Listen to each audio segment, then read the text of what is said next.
Pemirsa, Energy Transition Working Group atau ETWG 1 Presidensi G20 Indonesia telah dimulai hari ini di Yogyakarta. Sidang ETWG tersebut akan berlangsung secara langsung maupun virtual pada hari Kamis hingga Jumat 25 Maret 2022 dan dihadiri oleh delegasi dari 20 negara anggota G20, 10 negara undangan dan 8 organisasi internasional.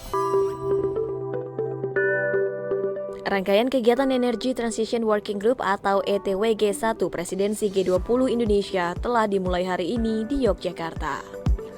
Rangkaian acara diawali internasional seminar dengan tema Renewable Technology as Driver for Indonesia's Digitalization. Kemudian dilanjutkan parade motor konversi BBM ke listrik yang dipimpin oleh Menteri ESDM Arifin Tasrif. Sidang ETWG sendiri akan berlangsung pada Kamis hingga Jumat 25 Maret 2022 dan dihadiri oleh delegasi dari 20 negara anggota G20, 10 negara undangan dan 8 organisasi internasional secara langsung maupun virtual. Paralel dengan jalannya sidang ETWG hari pertama, diselenggarakan pula The Third Palm Biodiesel Conference dan penandatanganan Power Purchase Agreement serta pembangkit energi baru dan terbarukan PT PLN Persero. Pada hari ketiga, seiring dengan berjalannya sidang ETWG hari kedua, Kementerian ESDM juga akan menyelenggarakan Energy Transition Youth Forum yang akan dihadiri oleh perwakilan anak-anak muda dari negara anggota G20. 3 pilar yang kita angkat ini terkait dengan masalah accessibility, kemudian juga berkaitan dengan masalah teknologi dan masalah finance. 3 pilar ini yang ingin kita bawa sampai nanti menuju ke finalnya di Bali. Jadi goal kita, kalau kita melihat roadmap-nya, hari ini kita ada di Jogja, kemudian nanti Juni kita akan ada di Labuan Bajo, kemudian nanti akhir Agustus, awal September kita akan ada di Bali.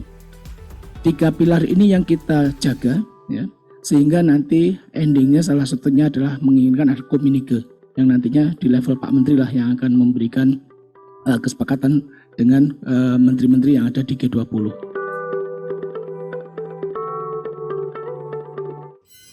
Pemirsa, pertemuan Health Working Group atau HWG pertama akan berlangsung di Yogyakarta pada 28 hingga 30 Maret 2022 mendatang. Juru bicara vaksinasi COVID-19 Kementerian Kesehatan Siti Nadia Tarmizi mengatakan, pertemuan ini akan menjadi bagian dalam memperkuat kembali komitmen internasional untuk mengeliminasi TBC pada tahun 2030, khususnya pasca pandemi COVID-19.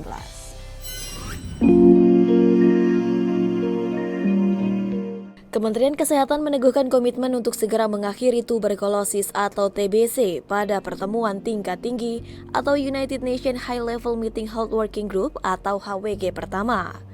Pertemuan HWG pertama akan berlangsung di Yogyakarta pada 28 hingga 30 Maret 2022 mendatang dan secara khusus membahas TBC pada acara side event pada tanggal 29 hingga 30 Maret 2022. Juru bicara vaksinasi COVID-19 Kementerian Kesehatan Siti Nadia Tarmizi mengatakan, pertemuan ini akan menjadi bagian dalam memperkuat kembali komitmen internasional untuk mengeliminasi TBC pada tahun 2030, khususnya pasca pandemi COVID-19.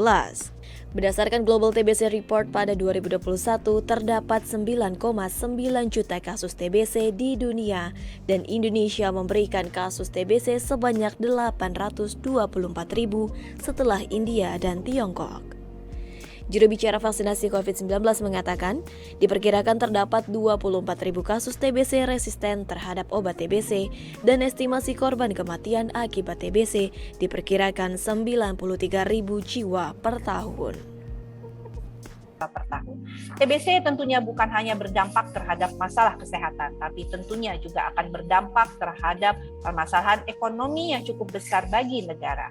Untuk melawan TBC, kita ketahui anggaran TBC secara nasional dibutuhkan itu adalah kurang lebih 515 juta dolar Amerika atau sebesar 7,3 triliun. Baik itu merupakan direct cost maupun indirect cost. Wakil Presiden Republik Indonesia Ma'ruf Amin mengungkapkan persoalan ketenagakerjaan menjadi isu sentral yang mengemuka serta memerlukan langkah penting di dalam penanganannya. Oleh karena itu, keberadaan BLK perlu terus diperluas dan Kementerian Ketenagakerjaan untuk mempercepat transformasi BLK dengan membangun BLK unit pelaksana teknis pusat di tiap provinsi.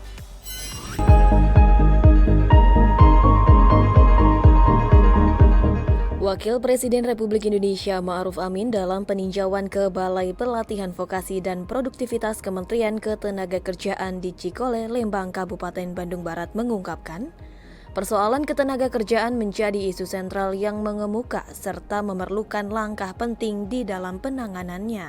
Tenaga kerja terampil dengan tingkat produktivitas tinggi menjadi kunci penggerak sektor industri potensial untuk menciptakan pertumbuhan ekonomi yang berkualitas.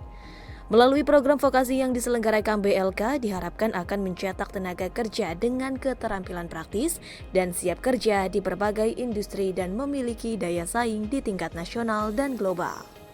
Wapres menilai keberadaan BLK perlu terus diperluas dan Kementerian Ketenagakerjaan agar mempercepat transformasi BLK dengan membangun BLK unit pelaksana teknis pusat di tiap provinsi.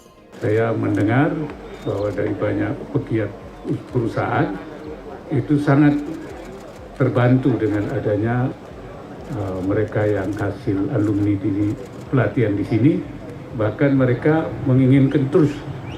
Jadi tadi saya dengar ada perusahaan yang memerlukan 100 tenaga, tapi baru beberapa 16 berkat sekali pelatihan. Karena itu masih banyak, itu satu perusahaan, belum perusahaan lain. Artinya lowongan kerja itu sebenarnya menunggu, ya, tetapi tenaga kerja yang terampil yang diperlukan itu perlu disiapkan. Maka BLK seperti ini sekarang sudah ada berapa? 21. Jadi belum seluruh provinsi. Kita ingin seluruh provinsi ada BLK seperti ini, sehingga tenaga kerja kita bukan saja dia untuk kerja di tempat orang, tapi juga bisa membangun usaha sendiri.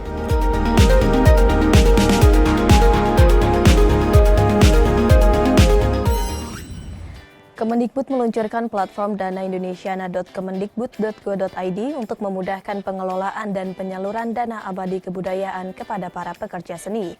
Tujuannya agar dana tersebut dapat dipergunakan semaksimal mungkin demi kemajuan kebudayaan.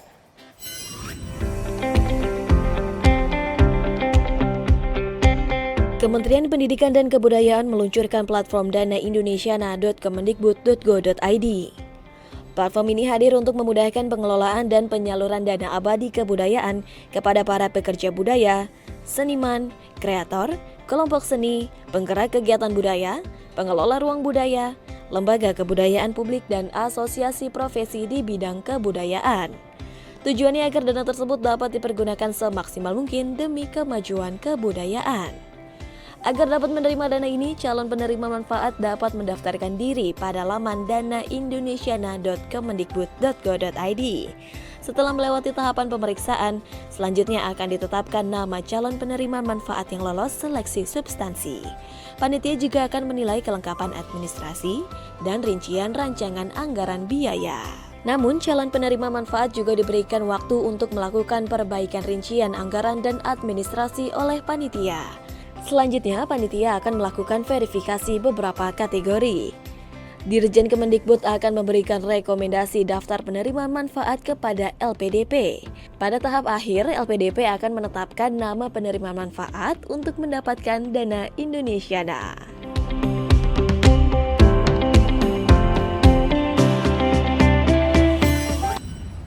Menteri Keuangan Sri Mulyani mengatakan bahwa sejak tahun 2020, pemerintah telah menyisihkan dana untuk digunakan sebagai dana abadi kebudayaan.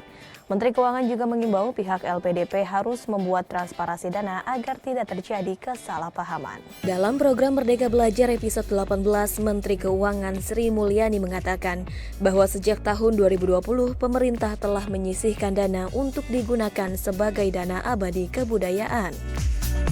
Namun nyatanya pada tahun tersebut dana abadi masih belum memiliki badan layanan umum, sehingga pada tahun ini pemerintah membuat BLU yang bernama Dana Indonesiana. Dana tersebut di mana nantinya akan membantu para seniman juga budayawan untuk berkarya lebih baik lagi khususnya dalam pemulihan ekonomi masyarakat setelah pandemi COVID-19. Menteri Keuangan juga mengimbau pihak LPDP harus membuat transparansi dana agar tidak terjadi kesalahpahaman. Serta Sri Mulyani juga mengajak seluruh budayawan berperan aktif dalam pengelolaan dana Indonesiana sebagaimana mestinya. Saya juga termasuk Menteri Keuangan ini paling seneng saya kalau bicara akuntabilitas dan transparansi. Dan saya paling nggak suka kalau dengar dapat dari dana pemerintah tuh susah Bu. Terus saya sebetulnya cuman make 2 tapi saya suruh ngelaporin 4, itu aku benci banget itu. Jadi mohon hal seperti itu dijaga. Jadi saya nanti akan minta kepada LPDP yang mengelola dana Indonesiana ini Pak Mas Nadiem supaya ada transparansi, supaya jangan sampai ada komunitas yang mengatakan ya sudahlah kalau sama pemerintah resek tadi udah gitu bikin laporannya di markup. Itu nggak bagus banget untuk kita sebagai pemerintah, sehingga jangan sampai kita mencederai tujuan yang sudah baik, dana yang sudah ada, tata kelola yang baik. Ini adalah haknya kepada para seniman, budayawan, kita memperbaiki ekosistem, itu hak Anda. Jadi harus sama-sama, dan saya juga minta komunitas budaya juga harus keluarkan voice-nya kalau sampai dilihat ada tata kelola yang nggak bagus. Karena ini kan dana kita sendiri semua ya Bapak dan Ibu sekalian, sehingga kita juga bisa mengelola tadi bersama-sama.